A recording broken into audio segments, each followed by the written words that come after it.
Hello students. तो आपने अगर मेरा लास्ट वीडियो देखा होगा तो उसमें हमने बेसिक डायमेंशंस देखे हैं ऑफ वेरियस फिजिकल क्वांटिटी कि आप अलग अलग क्वांटिटीज़ का डायमेंशन कैसे फाइंड आउट करेंगे। ठीक है, तो आपकी बहुत सारी क्वांटिटीज़ हैं like area, volume, density, momentum, force, जिसे आप डायमेंशन मतलब MLT के फॉर्म में लिख सकते हैं।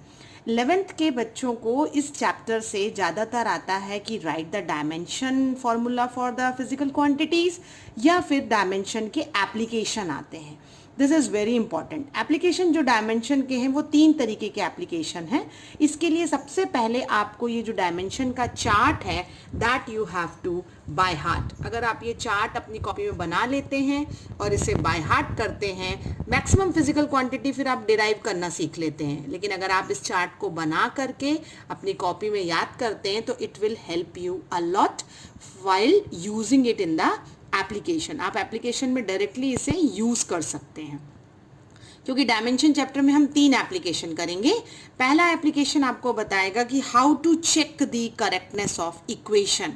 आपके पास फिजिक्स में बहुत सारी इक्वेशंस होती हैं। न्यूटन की इक्वेशन ऑफ मोशन है, ग्रेविटेशन की इक्वेशन है, so many equations are there and you have to just prove it कि डायमेंशनली ये इक्वेशन करेक्ट है। करेक्ट इक्वेशन का मतलब क्या है? LHS इक्वल टू RHS है। तो पहले तो हम एप्लीकेशन में ये प्रूफ करेंगे कि LHS इक्वल टू RHS मतलब इक्वेशंस आर डायमेंशनली करेक्ट। जो सेकेंड एप्लीकेशन है वो सेकेंड एप्लीकेशन में हमें एक फिजिकल क्वांटिटीज के रिलेशनशिप को दिया हुआ है और हमें उसके आपस के फॉर्मूले को डिराइव करना है। यानी हर एक फिजिकल क्वांटिटी आपस में कैसे एक दूसरे से रिलेट करती हैं that we have to derive dimensionally, यानी deduction of the formula using dimension. ये हमारा दूसरा एप्लीकेशन है। और तीसरा एप्लीकेशन हमारा कहेगा कि how you can convert one system of unit into another.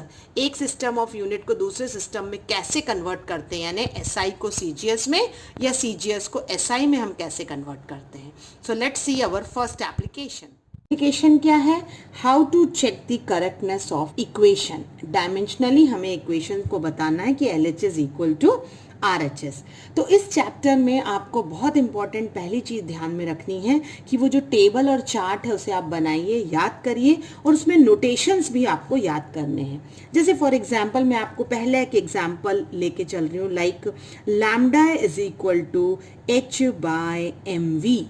अब बहुत इंपॉर्टेंट ये है कि आपको पता होना चाहिए लैम्डा क्या है। तो जैसे लैम्डा को हम कहते हैं it's a wavelength, notation of wavelength. H क्या है? H is the plank constant.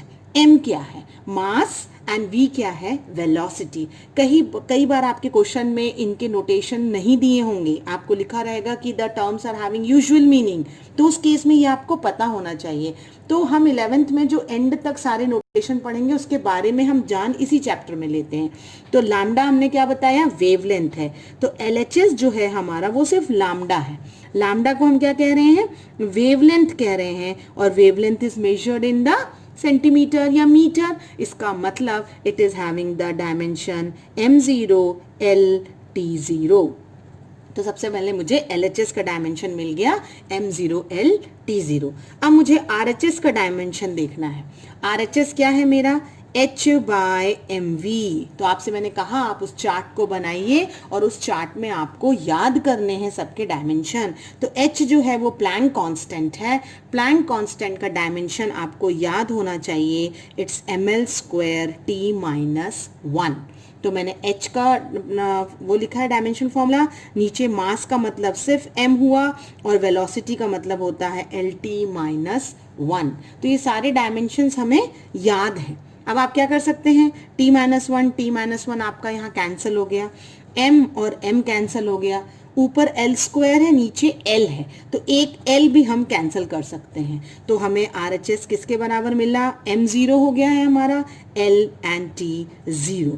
इसका मतलब LHS is equal to RHS, hence dimensionally the equation is correct. तो आप इसे कहते हैं कि डायमेंशनली आपकी इक्वेशन बिल्कुल सही है। ठीक है। अब एक छोटा सा और एग्जाम्पल हम लेते हैं, like E is equal to mc square. ये तो हमारी नॉन इक्वेशन है ना, आइंस्टीन की energy equation, E equal to mc square. What is E here? E is energy. तो जैसे मैंने कहा आपको सबसे पहले नोटेशन पता होना चाहिए।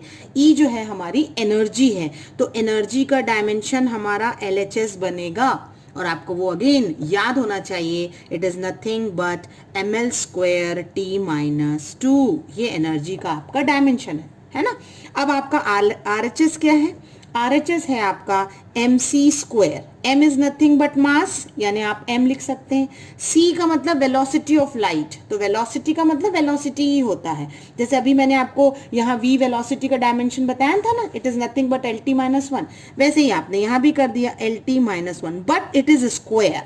Now this is to keep in mind, ये स्क्वायर है ना। तो जब आप स्क्वायर करेंगे तो ओपन करेंगे ब्रैकेट, तो L स्क्वायर हो जाएगा और t माइनस 2 इंटू 1 t का पावर माइनस 2 हो जाएगा। तो now I think it is clear, ml square t minus 2 and ml square t minus 2, LHS equal to RHS, hence the equation is correct dimensionally.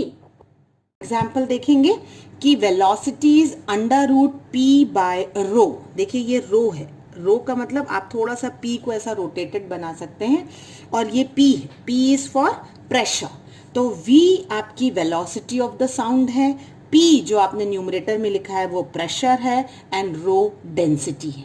दूसरा example हम देखेंगे, s is equal to ut plus half at square. यहाँ पे s आपका distance है, u आपकी velocity है, initial या फाइनल डायमेंशन सेम होगा, a आपका एक्सेलरेशन है, t आपका टाइम है। तीसरा आपने कहा tau equal to I alpha, जिसमें टाउ आपका टॉर्ग है।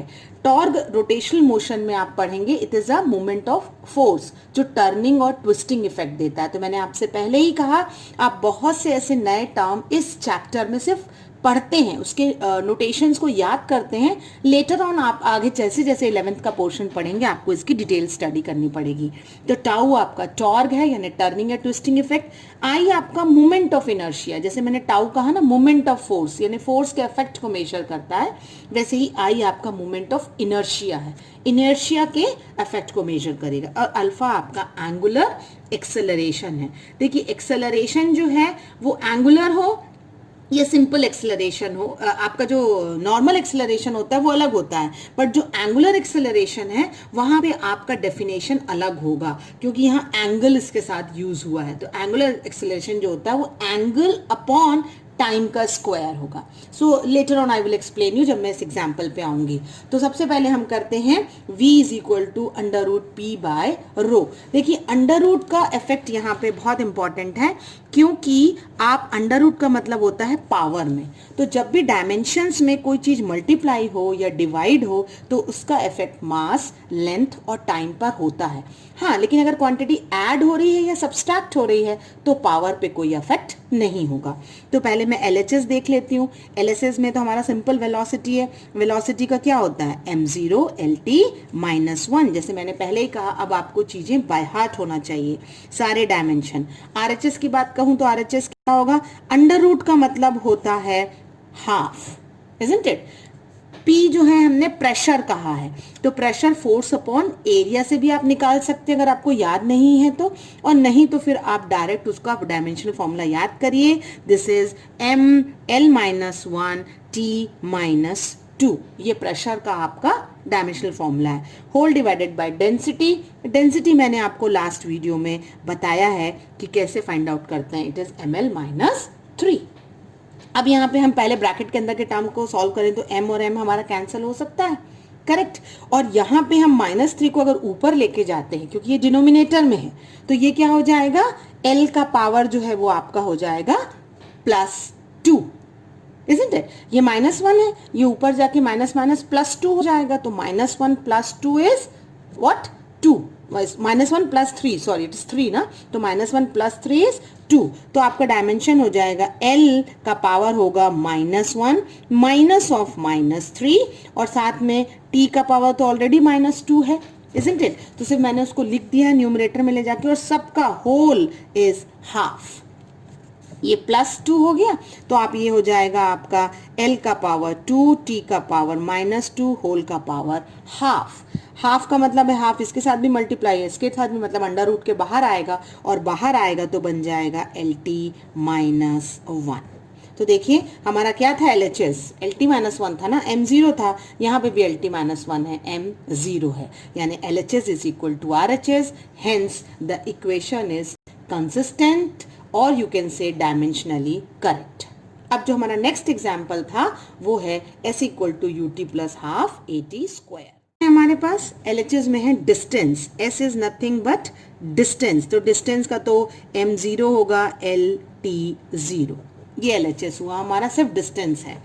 RHS की मैं बात करूं तो UT plus half AT square, constant का कोई इफेक्ट नहीं होगा, प्लस का भी कोई इफेक्ट नहीं होगा, यानी मेरे पास UT और AT स्क्वायर का जो डायमेंशन है वो इसके बराबर आना चाहिए, क्योंकि ये हमारे फिजिकल क्वांटिटीज हैं जो अफेक्ट करेंगी, यानी इसके थ्रू ही हम डायमेंशनली चेक करेंगे इक्वेशन करेक्ट है या नहीं। तो U इज वेलोसिटी ना, अब देखिए मैं डायरेक्ट पुटअप कर रही हूँ LT-1 और साथ में हम T लिख सकते हैं, प्लस जैसे मैंने कहा हाफ का कोई अफेक्ट नहीं होता है, but if you want you can note it down, dimension he LT-2 होता है एक्सेलरेशन का, और यहाँ हो जाएगा T स्क्वायर, करेक्ट, क्योंकि ये T था उसका स्क्वायर तो T स्क्वायर हो गया, क्योंकि T का डायमेंशन T होता है। अब देखिए आप यहाँ कहाँ कहेंगे LT-1, bases are same, power can be added, T का पावर हम ऐड कर सकते हैं, प्लस हाफ, यहाँ पे भी वही करेंगे, बेसेस आर सेम तो power can be added, time है ना दोनों का बेस, यहाँ पे भी टाइम है, तो 1 1 कैंसल, इधर 2 2 कैंसल, तो ये हो गया L plus half L, isn't it. तो देखिए मैं आपको वही बताना चाह रही थी कि UT का डायमेंशन भी L है, AT स्क्वायर का डायमेंशन भी L है, और यहाँ पे भी हमें SL मिला था, इसका मतलब LHS equal to RHS and dimensionally your equation is correct. I hope आपको एग्जाम्पल्स क्लियर हो रहे होंगे, अगर आपको नहीं होते हैं तो आप कमेंट सेक्शन में मुझे डाउट डाल सकते हैं, मैं आपको नेक्स्ट वीडियो में उसका आपको सॉल्यूशन बताऊंगी। अब हमारा जो लास्ट थर्ड एग्जाम्पल मैंने लिया था वो क्या था आपका, the third example you have taken is tau equal to I alpha. जैसे मैंने आपको पहले ही कहा डायमेंशंस या तो याद करिए या लास्ट तक आते आते आपको सारे फॉर्मूलेज याद हो जाते हैं, like tau is equal to होता है फोर्स इनटू परपेंडिकुलर डिस्टेंस, ये फॉर्मूला है टाउ का, टॉर्ग का। तो अगर डायरेक्ट टाउ लिखना चाहूं तो उसका याद कर सकती हूँ, अदरवाइज फोर्स का मुझे मालूम है LT-2 होता है और डिस्टेंस का L हो जाएगा, यानी टाउ का क्या मिलेगा मुझे ML स्क्वायर T-2, L का बेस सेम है, पावर विल बी एडेड, तो ये मुझे टाउ का डायमेंशन पता चल गया टॉर्ग, और यही मेरा क्या है LHS है।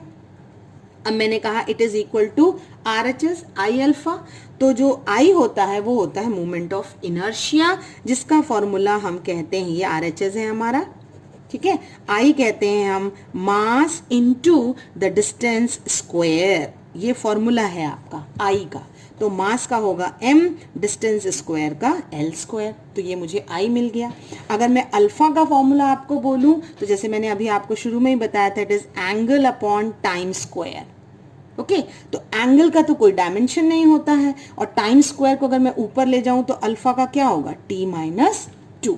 अब देखिए धीरे धीरे एप्लीकेशन करते करते हम डायरेक्ट करते जाते हैं, means need not to write like M0 और L0, यहाँ बार बार लिखने की जरूरत नहीं है, यहाँ T0 लिखने की जरूरत नहीं है, लेकिन लिख भी दिया तो इट्स ओके। अब मैंने कहा कि आपको RHS क्या चाहिए था, RHS चाहिए था I अल्फा, तो क्या हुआ वो ML square T-2, LHS is equal to RHS, hence the equation is correct. I hope आपको यहाँ तक के सारे जो एग्जाम्पल्स हैं वो क्लियर हुए होंगे, if not again I am saying you can mention in the my comment section. Thank you. I thought कि why should not I give you some question for practice, तो आप ये प्रैक्टिस करिए इन क्वेश्चन को, and you can ask me in comment section if you are having any doubt, otherwise you can practice, और आपका डायमेंशन का पहला एप्लीकेशन थरो हो जाएगा कि how to check the correctness of equation. Thank you everyone.